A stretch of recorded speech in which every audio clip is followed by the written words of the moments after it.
Selamat malam, saya Tina Talisa.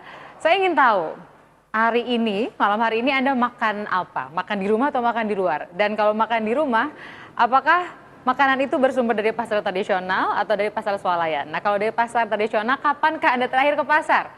Hari ini atau saat akhir pekan kemarin? Dan apa sajakah harga yang sudah naik? Kalau bilang soal harga naik, biasanya ini menjadi kebiasaan dan takdir kita setiap menjelang Ramadan. Apalagi nanti menjelang Lebaran harga semakin naik. Itu yang akan kami bahas malam hari ini dan kami minta komentar Anda di inewstvmobile.com. Silakan sampaikan harga apa saja yang sudah naik, berapa kenaikannya, dan lokasinya di mana. Sehingga kami bisa nanti memantau dan juga kami bisa tanyakan kepada narasumber kami. Sementara itu sebelum kita bahas soal harga pangan yang mulai naik menjelang Ramadan yang akan kita jelang pekan depan, kita akan melihat beberapa informasi yang terjadi di hari ini. Peristiwa pertama datang dari Makassar, Sulawesi Selatan.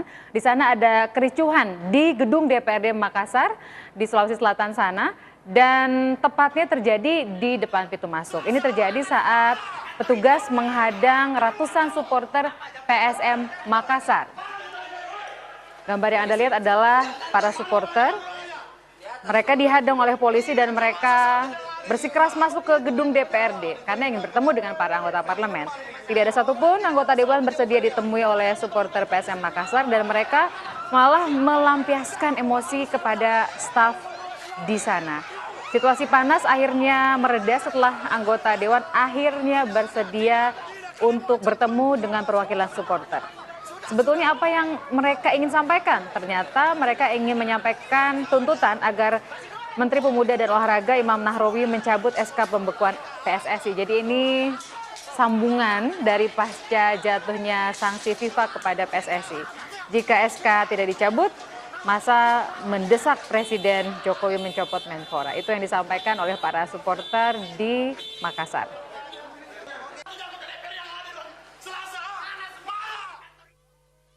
Ada kabar bentrokan lagi tapi bukan berkaitan dengan sepak bola. Ini terjadi di Bekasi, Jawa Barat karena eksekusi lahan. Ada petugas Satpol PP dan polisi yang bentrok dengan anggota organisasi kemasyarakatan atau Ormas. Pembongkaran ratusan bangunan liar di Kecamatan Medan Satria, Kota Bekasi, Jawa Barat. Ini adalah yang Anda lihat.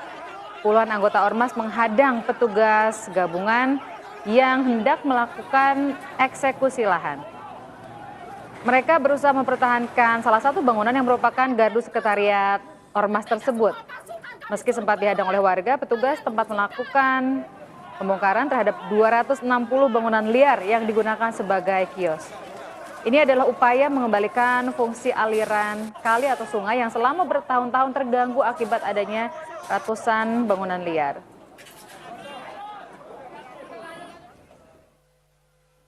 Presiden Joko Widodo akan menikahkan putranya hari Kamis mendatang tanggal 11 Juni dan bagaimana yang dilakukan oleh Angkasa Pura I. Bandara Adi Sumarmo Solo menyiapkan pesawat berkapasitas lebih besar, juga akan ada tambahan rute penerbangan di hari Kamis nanti. Undangan yang disebar adalah sekitar 800 tamu undangan VIP. Mereka direncanakan akan menghadiri pernikahan putra Presiden Jokowi Gibran Raka Buming Raka dengan calon istrinya Selvi Ananda melalui Bandara Adi Sumarmo Solo, Jawa Tengah. Ini adalah wajah Kepala Staf Kepresidenan Pak Luhut. Untuk mengantisipasi penumpukan penumpang di Bandara Adi Sumarmo, PT Angkasa Pura menyiapkan pesawat jenis Airbus dengan kapasitas penumpang lebih banyak yang menggantikan pesawat Boeing 737. Pesawat ini melayani rute Solo-Jakarta untuk 5 kali penerbangan sejak hari Rabu, sejak besok sampai Jumat atau H+1 pernikahan. Kalau permintaan tiket meningkat, Angkasa Pura juga menyiapkan 1 penerbangan ekstra pada hari Kamis.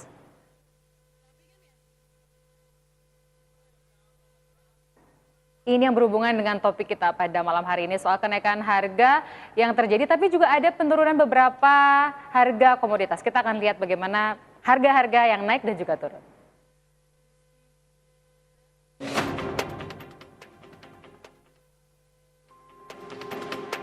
Sepekan menjelang bulan Ramadan, harga kebutuhan pokok di sejumlah daerah di Indonesia mulai merangkak naik. Di Pasar Senen, Jakarta misalnya, cabai yang menjadi kebutuhan dasar masyarakat mengalami peningkatan yang cukup signifikan. Harga cabai yang sebelumnya berkisar Rp20.000 per kilogram kini naik menjadi Rp25.000 per kilogram. Kenaikan harga cabai membuat para pedagang resah karena dinilai memicu kenaikan harga bahan pokok lain. Hari naik kalau Tiap hari naik. naik berapa deh? Sehari ini kadang-kadang naiknya 5.000. 5.000. Iya, 10.000. Kalau nggak ada 10.000 gitu gitu. Gimana nih? Jualnya kan susah. Hal yang sama juga terjadi di Karawang, Jawa Barat. Harga kebutuhan pokok seperti telur ayam dan gula pasir juga mengalami kenaikan. Telur ayam yang biasanya dijual dengan harga Rp19.000 per kilogram, kini naik menjadi Rp22.000 per kilogram. Gula pasir yang sebelumnya berkisar Rp10.000 per kilogram, kini naik menjadi Rp12.000 per kilogram. Sementara di Banjarnegara, Jawa Tengah, kenaikan harga bahan pokok terjadi pada beras, telur ayam, bawang merah, dan bawang putih. Beras untuk semua jenis naik Rp300 per kilogram, telur ayam dari Rp9.000 per kilogram naik menjadi Rp22.000 per kilogram, bawang merah dari Rp18.000 per kilogram naik menjadi Rp40.000 per kilogram, dan bawang putih dari Rp22.000 per kilogram naik menjadi Rp26.000 per kilogram. Kenaikan harga hampir seluruh bahan pokok ini membuat masyarakat resah dan harus mencari cara agar kebutuhan sehari-hari terpenuhi. Pemerintah pun didesak segera turun tangan untuk mengendalikan harga jelang bulan Ramadan dan Lebaran nanti. Tim MMC Media memberitakan. Saya ajak Anda ya untuk mengetahui bagaimana harga kebutuhan pokok khusus di Jakarta. Kita bergabung dengan rekan Anissa Nindya di Pasar Induk Ramat Jati, Jakarta Timur. Silakan Anissa Nindya.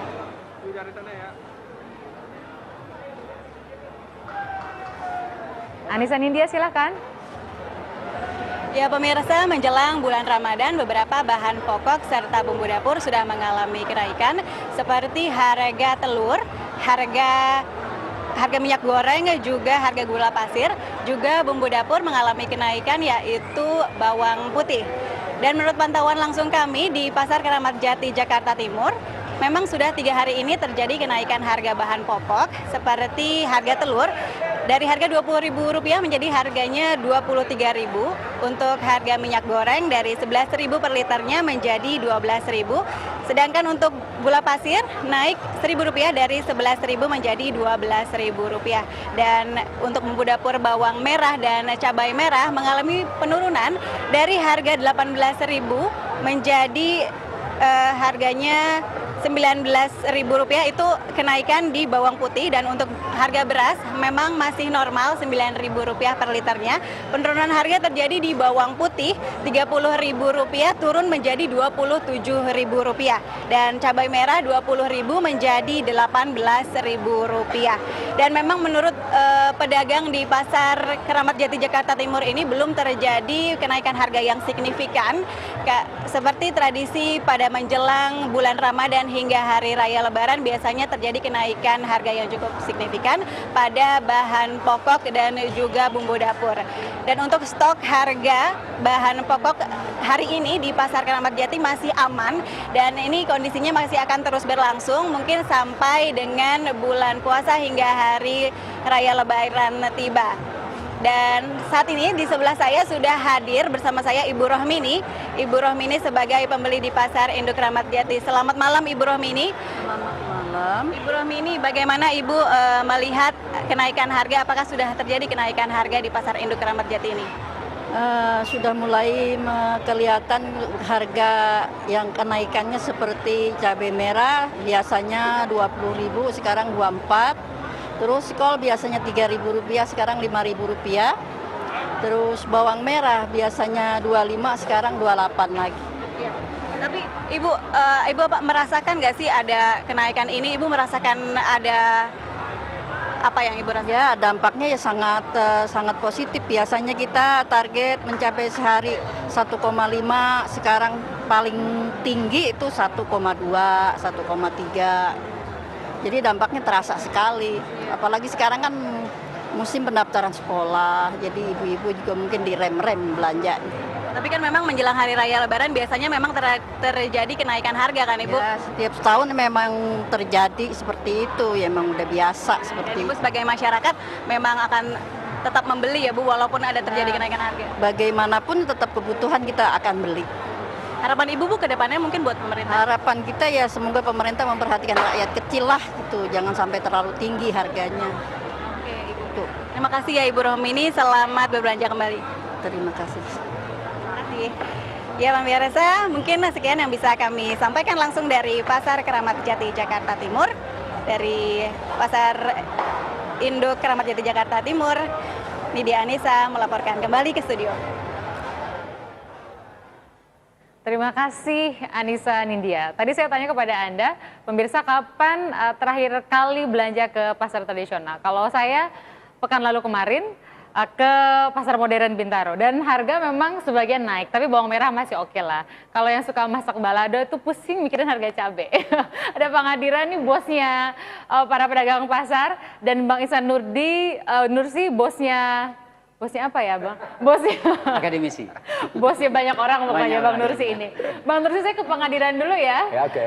Ini bicara soal harga-harga. Pengadiran Ya. kan orang ngelihatnya pokoknya pedagang pasar yang kita temuin. Ya. Jadi kalau di pasar ini udah jelang Ramadan, cabe, mau rawit, mau cabe merah, Ya. besar, cabe merah keriting rata-rata naik. Belum telur, ayam dan lain. Ya. Kemudian rata-rata kan konsumen nanya sama pedagang nih. Ya. Dan pikirnya ini pedagang nih mainin harga ngambil kesempatan. Ya. Betul nggak seperti itu Pak? Ya, perlu kami jelaskan berulang kali, sekali lagi ini malam hari ini mohon izin kepada masyarakat banyak. Alhamdulillah bersyukur kalau masyarakat masih ada yang salah pengertian, yang memainkan harga itu kami pedagang pasar tradisional yang disebut di Undang-Undang Perdagangan Pasar Rakyat dan kami sebagai ujung tombak katanya sebagai pengecer. Kalau itu tidak benar, nanti perlu kita jelaskan lebih jauh. Kami bersyukur juga dikatakan demikian karena kalau tidak menjadi kenyataan ini mengurangi dosa. Nah, ini hati-hati nih masyarakat. Kalau ada yang menyatakan pedagang itu yang nakal, saya yakin dan percaya ada. Tapi pedagang yang mana? Saya ulang, pedagang yang duitnya mungkin tidak ada seri, yang luas gudangnya mungkin juga sangat, ya ukurannya susah diukur bagi kami. Jaringannya mungkin juga sudah bermacam-macam jaringannya sehingga dia bisa ngatur kapan barang itu dikeluarkan berapa. Satu sisi juga kapan mereka harus mengirim ke pasar dan kapan mereka harus istirahat, di mana istirahatnya. Itu yang kemungkinan bisa ngatur harga. Saya tidak menuduh tapi disinyalir mudah-mudahan tidak salah banget. Kalau kami yang di pasar tradisional membeli malam seperti Ibu tadi, setelah beli malam hari ini besok dijual. Nggak bisa kita menunda katakanlah sampai 2 hari atau 3 hari. Kalau sembako mungkin masih bisa 3 hari sampai 5 hari. Kalau pakaian mungkin ada yang sebulan nggak laku-laku. Sampai dengan ketinggalan model, ini beda lagi. Artinya begini, kami mau menimbun barang, pertama tempatnya juga kecil-kecil, 2x2, kalau tukang sayur 1,5 kali 1,75, 1 lapak. Bagaimana mau menimbun barang? Yang kedua, mau belanja aja duitnya ngutang dulu ke rentenir. Ke koperasi, kalau koperasinya pas lagi ada duit, kalau nggak ada duit ngantri dulu. Yang gampang apakah ke bank? Ke bank promosinya bagus, kita bersyukur. Ada KUR yang sekarang dirubah, kebijakannya menjadi diperkecil. Mudah-mudahan besok nggak diperkecil. Tapi maksud saya adalah, kawan-kawan saya yang belanja malam dijual siang, kalau kurang modal, minjemnya yang paling cepat dan paling happy ke rentenir. Yang pinjam 1 juta, pulangnya 1.200.000 Pak. Ini luar biasa. Kenapa dia mau? Karena terpaksa. Jadi, oke, jadi sebetulnya menurut Pengadiran, teman-teman yang pedagang pengecer ini nggak main-mainin harga sebagian besar. Kalau memainkan harga ditinggal sama pembeli. Pembeli itu pintar bahkan cerdas satu. Yang kedua, pembeli itu juga raja. Duit itu nggak usah diajarin, yang megang duit itu pokoknya nawar terus ke sini, nawar ke sana, nawar ke situ, nawar. Emang ibu-ibu banget, beda 1.000 aja seneng. Dan ini memang happy bagi kami, bersyukur. Ada yang datang nawar aja udah syukur, apalagi belanja. Oke, Pak, Ya, oke. dari anggota, Bapak ini kan punya 4 juta anggota ini macam partai Bang Nursi ini. 4 juta pedagang pengecer itu yang terdaftar. Ya. Tapi sebetulnya pedagang pasar ini 12 jutaan jumlahnya. Lebih. Di seluruh Indonesia. Yang resmi. Yang resmi. Yang tidak resmi yang disebut dengan PKL banyak juga. Oke, jadi katakanlah resmi 12 jutaan. Ya, kira-kira. Ini kan sekarang sedang berhadapan langsung dengan konsumen. Ya. Konsumen biasanya bawel, kok gitu sih, kemarin masih segini, di sebelah segitu Ya. kok. Itu yang Bapak hadapi sehari-hari dengan Ya, teman-teman. Pengadilan betul. dulu jualan apa Pak awalnya Pak? Saya jualan sembako. Sembako. Ya, pakaian pernah juga, sepatu pernah juga, kambing dan sapi kalau mau musim kurban pernah juga.